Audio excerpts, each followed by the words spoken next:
2017, FBG Brick, he passed away. Was him and his cousin? Yes, Coby. Okay. And they were on 63rd and Lawrence. St. Lawrence. St. Lawrence. Yes. Can you take us through that day? Well, that day I was with my favorite cousin, Tiffany. Okay, and that day was kind of because the 15th was his baby shower for his son. He have 2 daughters already, but this was his first son, and he had went to Vegas, but he only came up here for that little time to have the baby shower. So the baby shower was on the 15th, and that was the last day that I seen him, July 15th.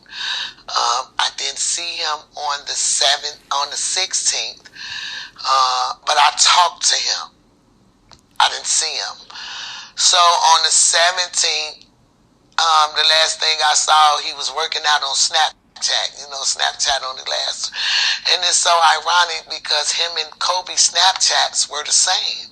They were both working out on their last Snapchats. Right. So from what I heard, he wasn't going to come outside that day. He was going to stay in the house. But he had a friend that came and got him. And so he was saying, okay, you could take me to my OG house. You could take me to my mama house, right? So if he was coming out, he was going to my house. But whoever he got in the car with wound up taking him on 63rd. So he's out there on 63rd, and then my cousin walks up. I think my cousin was trying to sell a moped or something. So they were standing out there, and this block was full of people. And the story that I'm hearing was a car pulled up and asked for Duck. Like, yo, Duck out here? And everybody looking like, who is you? They didn't recognize who was in the car. But Brick knew who was in the car. And he linked in there. He was like, oh, what's up? And I kind of figured like, well, who was this person that Brick knew? And if they was on from 39th, Coby would have knew him as well, because Coby didn't even know who they were, because his words was like, who is you? You know what I'm saying? And after that took place, then that's when from witnesses and people who have told me that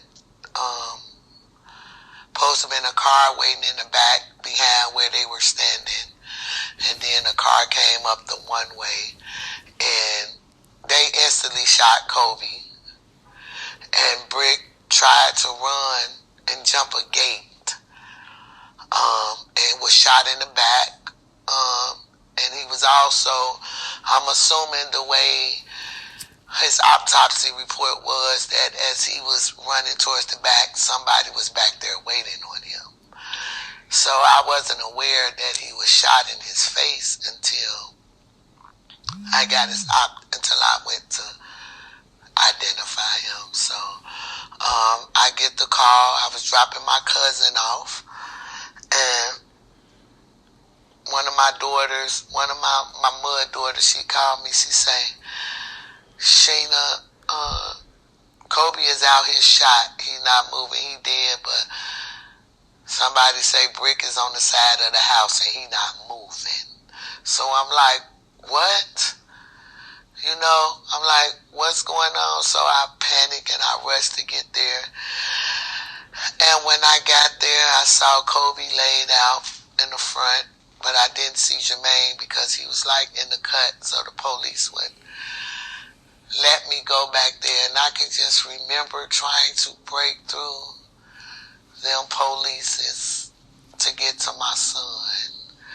I didn't want him to feel like he died alone, you know, and it's horrible as a parent to imagine your child's last moments and you're not there. So they kind of stuck on me. So before they pronounce him dead, you know how the police do. They have you on limbo out there just when they know that your loved one is gone. But I guess they're trying to figure out how they're going to tell you. So I'm sitting there and I'm like, what's wrong? And there was an ambulance in the back, so I'm still holding on to faith and hope. And I'm like, well, maybe they working on him. And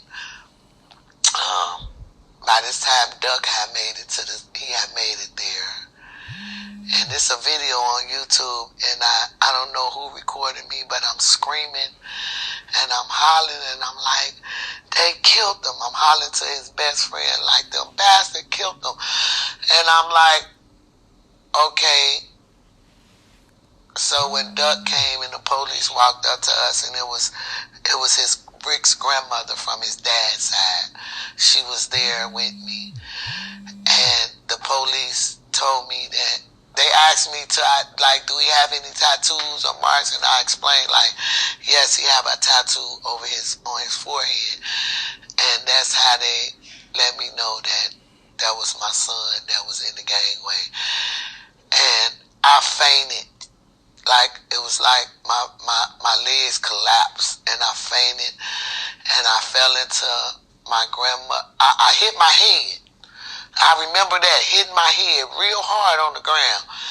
And I can see them picking me up, and then Duck, he came, it went viral. It's a picture that he used in his Terrified video, where I'm on the ground and he's hugging me and I'm in his ear, and I'm telling him, like, Duck, I need you.